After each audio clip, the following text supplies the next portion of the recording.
قرآن چیخ چیخ کے کہہ رہا ہے کہ جو نماز نہیں پڑھتا وہ پاکستان کے شناختی کارڈ میں مسلمان ہے، اللہ کے ہاں وہ مسلمان نہیں ہے۔ صحیح مسلم میں یہ حدیث لکھی رہ گئی 246 کہ بندے کے کفر اور ایمان، شرک اور اسلام کے درمیان فرق کی نماز ہے۔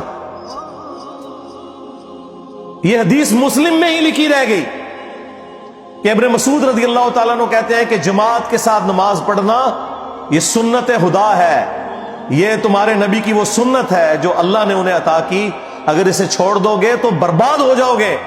رسول اللہ کے زمانے میں اگر کوئی بیمار بھی ہوتا اور 2 بندوں کے سہارے مسجد میں آ کے نماز پڑھ سکتا تو اس کی کوشش ہوتی کہ میں مسجد میں جماعت سے نماز پڑھوں، کہیں مجھے منافق نہ شمار کر لیا جائے۔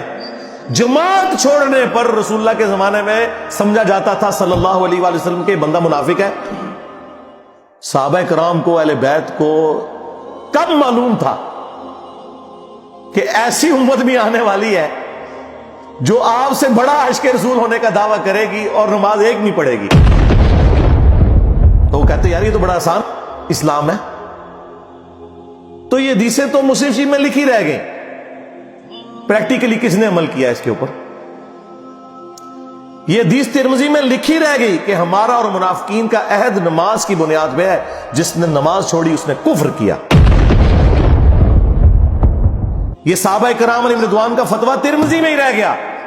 عبداللہ بن شقیق تابعی کہتے ہیں کہ صحابہ کرام علیہ رضوان تارک الصلاح کے سوا کسی کی تکفیر نہیں کرتے تھے، صرف بے نمازی کو وہ کافر سمجھتے تھے، باقیوں کو وہ تمام غلطیوں کے باوجود مسلمان تصور کرتے تھے۔ اندازہ کریں، یہ ترمذی میں لکھا رہ گیا جناب۔ ہاں، ہم جب چیخ چیخ کے یہ باتیں بیان کرتے ہیں، لوگ کہتے ہیں یار یہ کس قسم کی باتیں کر رہے ہیں، یہ کہاں پہ لکھی ہوئی ہے؟ سرکار کتابوں میں لکھی ہوئی ہے۔ یہی تو ہم آپ سے کہہ رہے ہیں کہ مرنے سے پہلے اے مسلمان کر لے اس پہ غور، کتابوں کا خدا اور ہے، بابوں کا خدا اور۔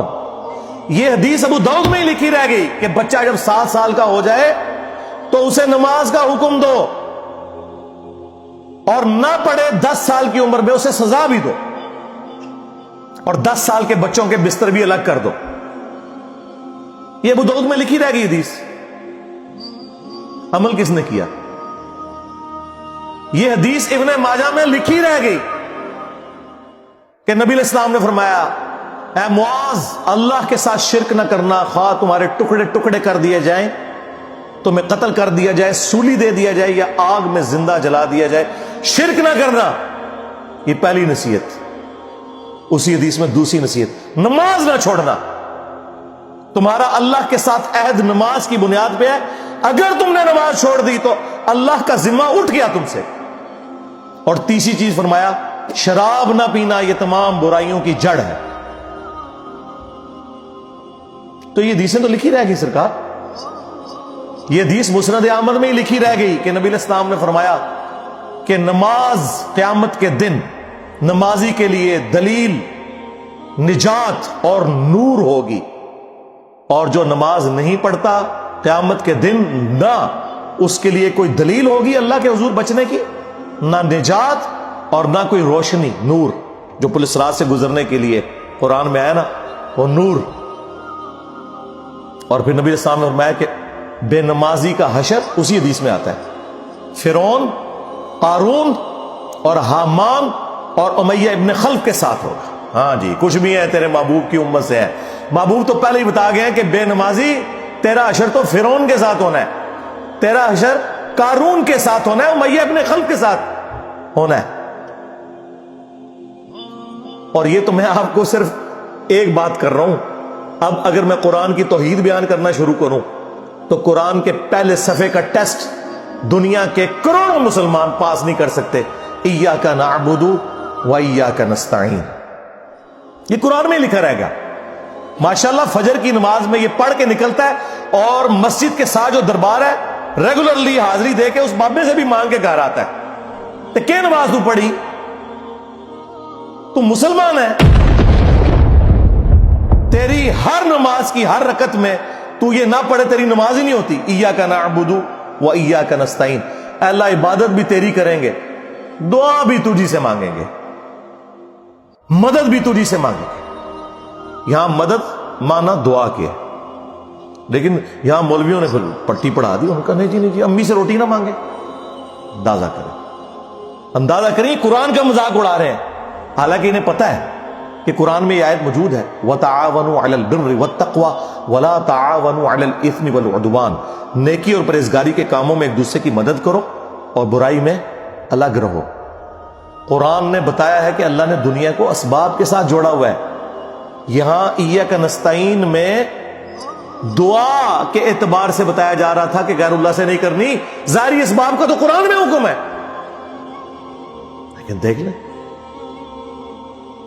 اور پھر جس شان سے اللہ تعالیٰ نے سورۃ النمل میں ذکر کیا، حیران کن بات آپ کو بتاؤں، اہل تشیع کے ہاں صبح و شام کی دعاؤں میں، سنت اذکار میں سورۃ النمل کی آیت نمبر 62 پڑھی جاتی ہے. ترجمہ نہیں کبھی کسی نے پڑھا، اور ہمارے جن اسٹوڈنٹس نے پڑھا جو شیعہ مکتب سے تعلق رکھتے تھے، کیونکہ میں نے اس آیت کو اتنی دفعہ کوٹ کیا، انہوں نے کہا ہم تو یہ صبح شام پڑھتے ہیں، ترجمہ پڑھا تو انہوں نے کہا یار یہ آیت پڑھ کے بھی سب سے زیادہ شرک ہم کر رہے تھے، کیونکہ اس آیت کے اندر کیا لکھا ہے؟ اَمَّن يُجِيبُ الْمُضْطَرَّ إِذَا دَعَاهُ، بھلا بتاؤ کون ہے جو تکلیف میں گھرے ہوئے شخص کی فریاد کو سنتا ہے، وَيَكْشِفُ السُّوءَ، اور اس سے اس کی برائی کو، تکلیف کو دور کر دیتا ہے، وَيَجْعَلُكُمْ خُلَفَاءَ الْأَرْضِ، اور تمہیں اگلوں کا خلیفہ کرتا ہے زمین پر، تمہارے ماں باپ کے مرنے کے بعد تم، تمہارے مرنے کے بعد تمہاری اولاد کو. اِلَٰهٌ مَّعَ اللَّهِ، کیا اللہ کے ساتھ کوئی اور معبود بھی ہے؟ قَلِيلًا مَّا تَذَكَّرُونَ، لیکن بہت کم ہی تم نصیحت حاصل کرتے ہو. بالکل صدق اللہ العظیم، بہت کم لوگوں نے نصیحت حاصل کی. اس آیت میں کلیئر کٹ لکھا ہے کہ جو اللہ کے سوا کسی اور سے دعا کرتا ہے گویا وہ اسے خدا بنائے ہوئے ہے. یا علی مدد کا مطلب سادہ نہیں ہے، اس کا مطلب ہے کہ آپ نے مولا علی کو اللہ کے مقابلے پر خدا تصور کر دیا. نہیں جی ہم تو انہیں اللہ کا بندہ مانتے ہیں. نہیں جناب، قرآن تو یہ کہتا ہے کہ اللہ کا بندہ مان کے یا بغیر بندہ مان کے. جب تمہارا یہ عقیدہ ہے کہ اللہ کے سوا کوئی تمہاری تکلیف دور کر سکتا ہے، جی پیچھے اللہ ہی ہے، اچھا اللہ پیچھے رکھ رہے ہیں. یہ دیکھیں حدیث میں لکھا ہوا ہے نماز کا طریقہ. اور نہیں جی ہمارے امام صاحب نے بھی تو وہی کچھ بتایا نا، پیچھے تھے اتنے بھی نبی علیہ السلام نے، نبی علیہ السلام پیچھے رکھنے کے لیے. میرے نبی صاحب ہے ہی کوئی نہیں، تیرے بابے تھے شاہ ہی کوئی نہیں. اللہ پیچھے، رسول پیچھے، آگے تمہارے بابے. عزتیں اویل کی ہیں تم نے اللہ اور اس کے رسول کے نام کے اوپر، چندے کھائے ہیں تم نے رسول اللہ کے نام کے اوپر صلی اللہ علیہ وآلہ وسلم، سواریاں سوار کی ہیں تم نے مکے اور مدینے کے نام کے اوپر، اور غداری کی ہے اپنے دین کے ساتھ.